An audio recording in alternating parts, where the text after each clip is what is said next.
Hello, everybody. G'day. Very exciting day here. We have been invited by the lovely folk at Burleigh Brewing to come and try some beers. We thought when we're going to have a tasting paddle, we might get a little bit of information from the expert, the head brewer, Brennan.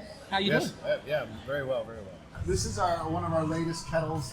We put in a couple years ago. This is out of Freising, Bavaria. Yeah. 70% of all of our beers sold, within 100 kilometers. We met Brennan years ago when we were looking at Oktoberfest beers, and we tried your incredible Hefeweizen.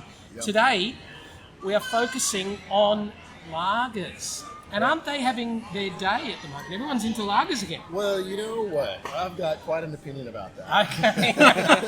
I started off as a very, very young person drinking lagers. My very, very first job, I got it in a German brewery making lagers only. When my wife and I started our brew pub in Hawaii, we had lagers on the menu.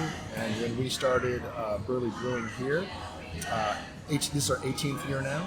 We opened up with 2 lagers and 1 ale. So I go, well, all you guys that are into lagers now, well, you're maybe 40 years too late. Yeah. So now you can look inside. Thanks. Ooh.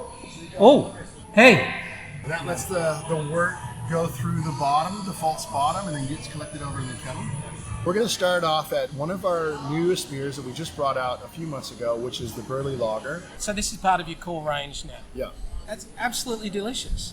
Why advertise it as slow brewed? Big brewing companies, 6 days, 9 days in the tank, they package them and they're in and out, like nobody's business. We're taking very much more of a traditional approach where we're keeping them in the tank 4+ weeks. Natural, slow brewed beer. All right, we're trying the mid.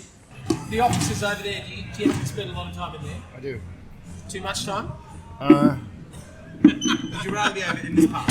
Well, it's a bit of both, because what I'm doing now is I'm a super big supportive role for these guys, trying to make things better, faster, stronger. The mid version of the Burleigh Lager. No, it's a great mid-stream. So good. To a non-aficionado, I think that tastes the same as the first one. Good. You take away alcohol, you take away body. You play around the hops, you play around with mashing temperatures, and then what you do is you try and give the consumer a lower alcohol beer that doesn't taste like a reduced alcohol beer.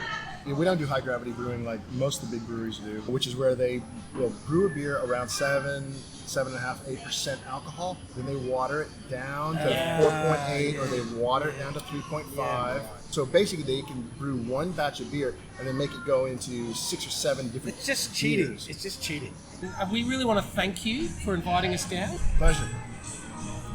Lovely. Sensational stuff. Fantastic. Loved it.